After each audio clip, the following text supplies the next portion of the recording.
Do you want to have a smart switch that can automatically restart the router in case of a Wi-Fi or internet failure? Then keep watching this video. 2 years ago, I had made a video on Wi-Fi router watchdog timer that can monitor your Wi-Fi network as well as the internet and keep them up and running by automatically restarting the router in case it detects any issues with your Wi-Fi or the internet network. This is a must-have add-on as Wi-Fi routers have become the backbone of all the connected devices in our home these days. Recently, one of my viewers asked me to update the previous watchdog firmware to enable the web interface to see what's happening inside this watchdog without physically connecting it to a serial monitor. So on his request, I worked on it and upgraded the previous firmware and developed the WDT 2.0 firmware with some new features. So if you want to build a smart watchdog for your Wi-Fi router to always keep it up and running, stay connected as today I am going to explain how easily it can be built with even minimal or no coding knowledge. So let's get started.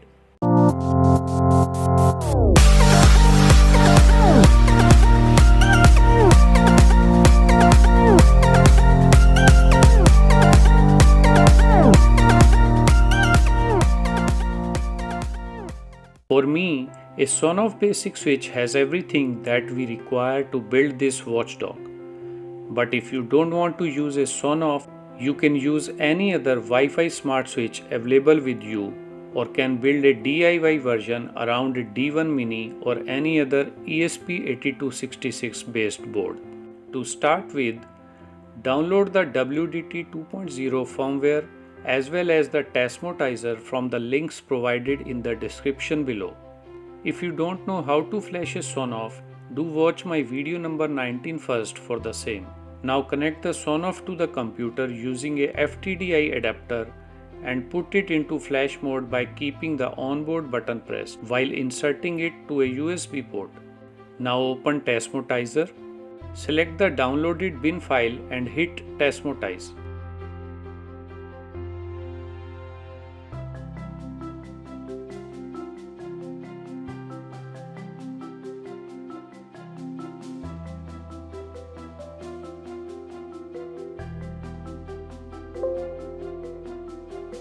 Once the process completes, disconnect the power to Sonoff and then reconnect it. Connect to a newly discovered router WDT network to provide your Wi-Fi network SSID and password.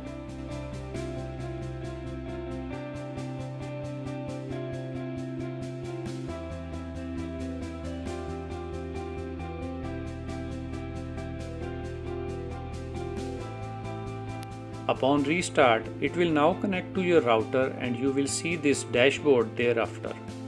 And with this, our flashing part is complete.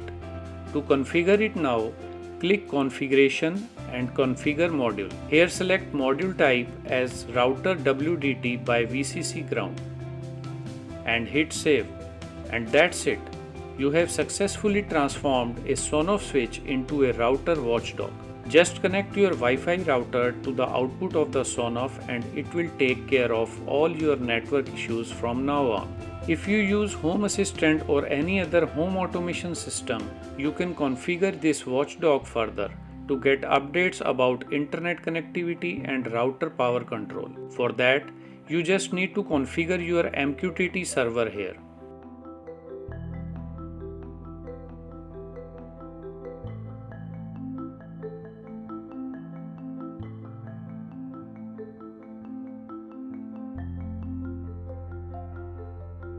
And then create a manual MQTT binary sensor with the following configuration.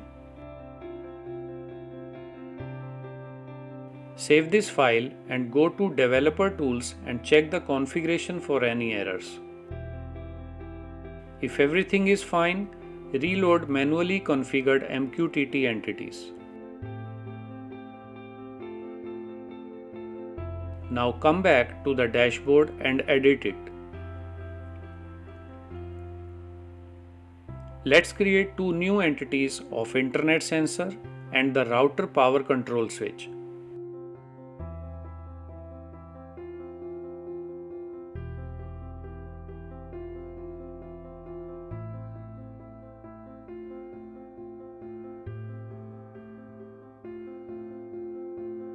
This internet sensor can now be used as a trigger or condition in several automations. To customize this watchdog, go to Console. Here, first enter your correct time zone.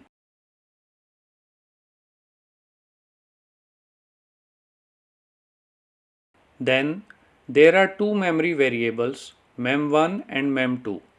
Mem1, which by default is set to 120, is the time in seconds that your router takes to boot up after a restart.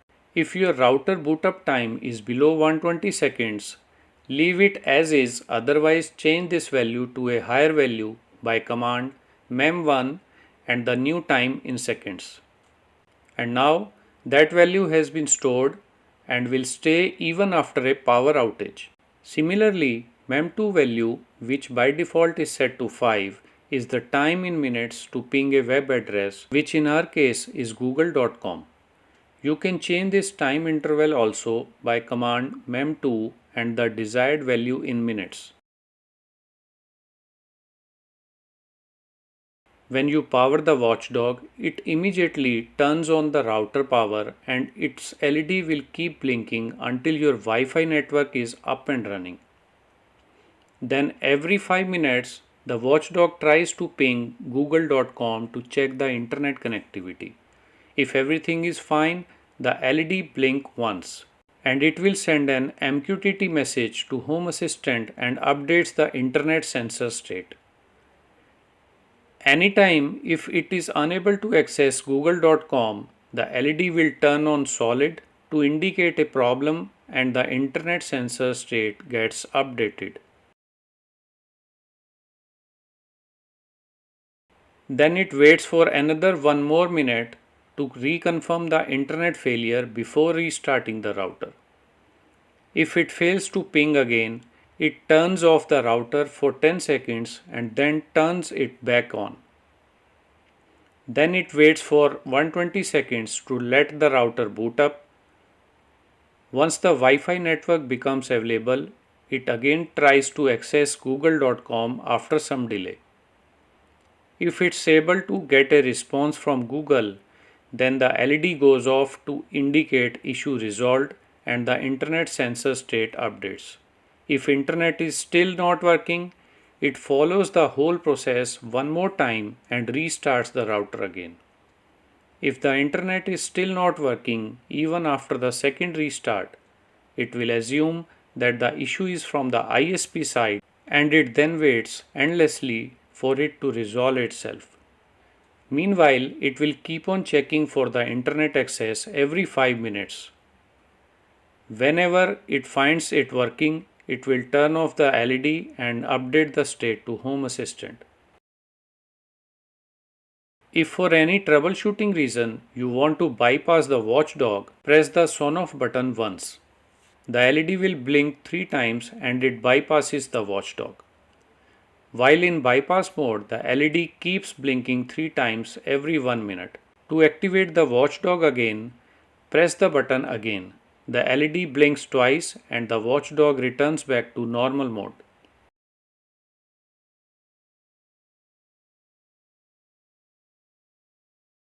If you do not want to use a Sonoff and want to build a DIY version, you can follow this diagram for the same. And apart from following the said instructions, you need to go to Configuration and Configure Template. Here you need to change this relay to Relay I to get a low level signal to operate the external relay module. So this was all about the new WDT 2.0 firmware binary file. I'm sure you will find it super useful and super easy to build. If you have any query, do comment below or join our Telegram group for deep discussion. Do like and share it and consider subscribing to this channel if you haven't yet to get all future unique and practical videos as and when I'll post them. So guys, stay connected and we will meet in the next video soon. Until then, goodbye friends.